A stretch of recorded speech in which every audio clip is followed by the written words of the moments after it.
5. अध्यक्ष महोदय, प्रश्न क्रमांक 5. अध्यक्ष महोदय, वितरित केल्याप्रमाणे.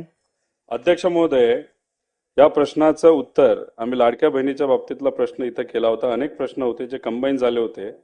त्याच्यामध्ये एक प्रश्न होता, म्हणजे माझे तसे 3 प्रश्न आहेत. त्यातला पहिला प्रश्न असा आहे की आमच्या या माता भगिनींना तुम्ही जे लाडकी बहीण योजना दिलेली आहे, ती योजना देण्यासाठी तुम्ही अंगणवाडी सेविकांचा वेळेचा वापर हा फॉर्म भरण्यासाठी तिथं केला होता आणि प्रोत्साहन म्हणून त्यांना तिथं 50 रुपये तुम्ही देणार होता.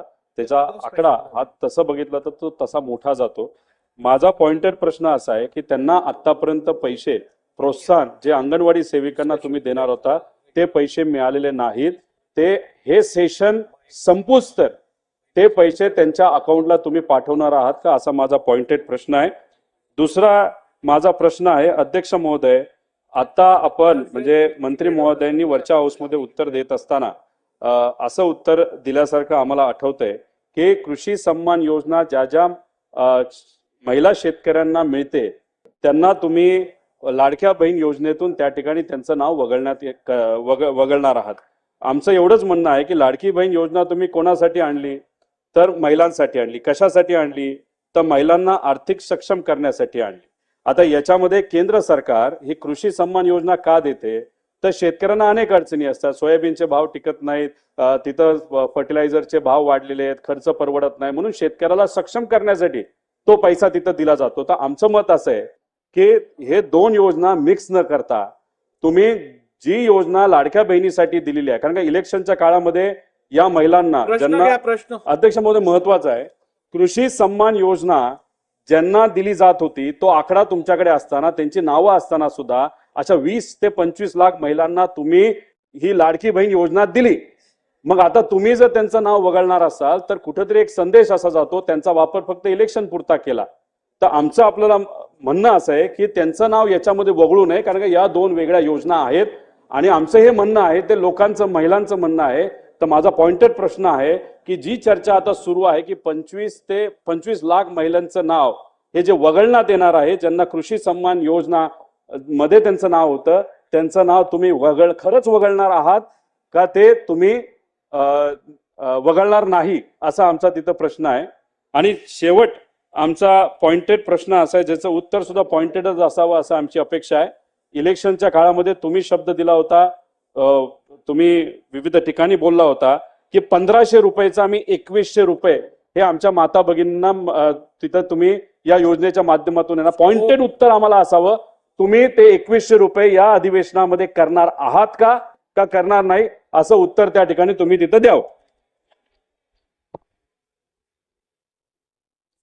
अध्यक्ष महोदय, पहिला प्रश्न जो सन्मान्य सदस्य रोहितजींनी या ठिकाणी विचारला, आम्ही ज्या वेळेला मुख्यमंत्री माझी लाडकी बहीण ही योजना घोषित केली त्यावेळेला अंगणवाडी सेविका ज्या पात्र लाभार्थ्यांचे फॉर्म भरतील त्यांना त्या ठिकाणी या संदर्भातले इन्सेंटिव्ह हे देण्यात येईल अशा पद्धतीची घोषणा केलेली होती. तरतूद ही त्या योजनेच्या अंतर्गत केली आणि जवळपास 31 कोटीपेक्षा अधिक जी इन्सेंटिव्हची रक्कम आहे ही प्रत्येक जिल्ह्याच्या महिला कार्यक्रम बालविकासचे जे जिल्हा कार्यक्रम अधिकारी आहेत त्यांच्या इथं जमा केलेली आहे आणि जवळपास 26 जिल्ह्यांपेक्षा अधिक त्या ठिकाणी जिल्ह्यांमधल्या ज्या अंगणवाडी सेविका आहेत यांच्या खात्यामध्ये ती जमा होण्याची सुरुवात सुद्धा झालेली आहे.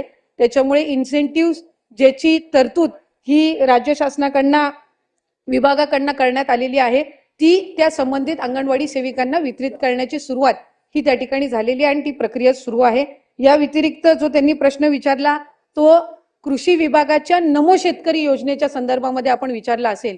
ज्या वेळेला लाडकी बहीण योजनेचा शासन निर्णय निर्गमित करण्यात आला त्यावेळेला त्या शासन निर्णयामध्येच नमूद केलेलं आहे की शासनाच्या ज्या वेगवेगळ्या योजना आहेत आणि ज्याचा लाभ हा माता भगिनी किंवा लाभार्थी घेत आहेत याच्यामध्ये 1500 किंवा 1500च्या अधिक ज्या योजनेचा लाभ, ज्या रकमेचा लाभ जर ती लाडकी बहीण घेत असेल तर ती या योजनेमध्ये पात्र होणार नाही. एक नमो शेतकरी योजना जी आहे याच्यामध्ये त्या ज्या महिला आहेत, माता भगिनी आहेत यांना 1000 रुपयाचा लाभ मिळत असतो.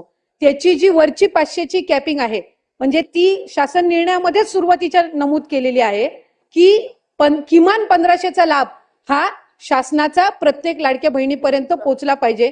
आणि त्यानुसार नमो शेतकरी योजनेच्या ज्या लाभार्थी आहेत या साधारणपणे 5.5 ते 6 लाख आहेत. त्यांना या योजनेतून वगळण्यात आलेलं नाहीये. फक्त त्यांना 1000 रुपये हे नमो शेतकरी योजनेतून मिळतात आणि वरचे 500 जे आहेत हे आपल्या लाडक्या बहीण योजनेच्या माध्यमातून मिळत असतात. त्याच्यामुळे त्या संदर्भातलं कुठलंही वगळण्यात आलेलं नाही. 20-25 लाखचा जो आकडा आहे हा माध्यमांकडून किंवा अशाच पद्धतीनं अफवांच्या इथून आलेला आहे. हा कुठलाही आमच्या विभागाने किंवा शासनाकडून आजपर्यंत तशा पद्धतीचा आकडा काही दिलेला नाही. वरुण सरदेसाई. अध्यक्ष महोदय माझे रोहितजी मी विचारतो तेच विचारतोय. अध्यक्ष महोदय माझे अध्यक्ष ठीक आहे, अध्यक्ष महोदय त्यांना बोलू दे, अध्यक्ष बोला. महोदय माझे 3 स्पेसिफिक प्रश्न मंत्री महोदय यांना आहेत. अहो तेच देतील अहो, ना, मी तेच विचारतो विचारतायत, परत. 2100च विचारतायत, त्यांना संधी तर द्या. अहो मला बोलू द्या ना. आता सगळ्यांकडचे तुम्हीच विचारणार, त्यांना माझे एक संधी 3 तर स्पेसिफिक प्रश्न आहेत. निवडणुकीच्या पूर्वी जेव्हा माझी लाडकी बहीण योजना जाहीर केली तेव्हा त्यावेळी किती लाभार्थी आपण होते. त्यानंतर निवडणुकीच्या नंतर जेव्हा सगळे निकष लावण्यात आले, घरात गाडी असेल, दुसरी योजना मिळत असेल, त्यामुळे एक्झॅक्ट आकडा किती आहे, किती लाडक्या बहिणींना अपात्र करण्यात आलं, ज्यांना आधी योजनेचा लाभ मिळत होता आता मिळत नाहीये. आणि तिसरा स्पेसिफिक प्रश्न, सरकारने सांगितल्याप्रमाणे महायुतीच्या वचननामात असल्याप्रमाणे मंत्री महोदयांनी कृपया आम्हाला सांगावं की लाडक्या बहीण योजनेचे 2100 रुपये आपण देणार की नाही, येस ऑर नो. अध्यक्ष महोदय आपल्या माध्यमातून मला सभागृहाला त्या ठिकाणी नमूद करायचंय की ऑक्टोबर 2024 मध्ये ज्या वेळेला आचारसंहितेच्या आधीचा लाभ वितरित करण्यात आला होता त्या लाभार्थ्यांची संख्या 2,33,64,000 सुमारे इतकी होती. फेब्रुवारी महिन्यामध्ये जो आता आपण लाभ वितरित केला त्याची संख्या ही साधारणपणे 2,47,00,000 पेक्षा आहे. याचा अर्थ असा की आचारसंहितेच्या आधी 2,33,00,000 होती आणि आता 2,47,00,000 आपण महिलांना लाभ हा त्यांच्या खात्यामध्ये जमा केलेला आहे. आणि 2100च्या संदर्भातला जो निर्णय आहे, महायुतीच्या सरकारने ही महत्वाकांक्षी योजना आणलेली आहे आणि महिलांना 1500चा लाभ वितरित करणारी महायुतीचं सरकार हे एकमेव सरकार आहे. त्याच्यामुळे त्यांच्या आयुष्यामध्ये हा जो आनंद आहे हा अशाच पद्धतीने ही योजना राहणार आहे. आणि 2100च्या संदर्भातला योग्य तो निर्णय आमचे मुख्यमंत्री देवेंद्र फडणवीस साहेब आणि दोन्ही उपमुख्यमंत्री योग्य वेळी घेतील. लाडक्या बहिणींची फसवणूक होणार नाही ही दक्षता निश्चितपणाने महायुतीचं सरकार घेईल. चला पुढे.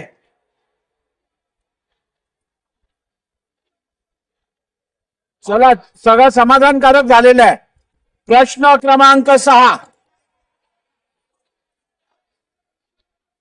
प्रश्न क्रमांक 6.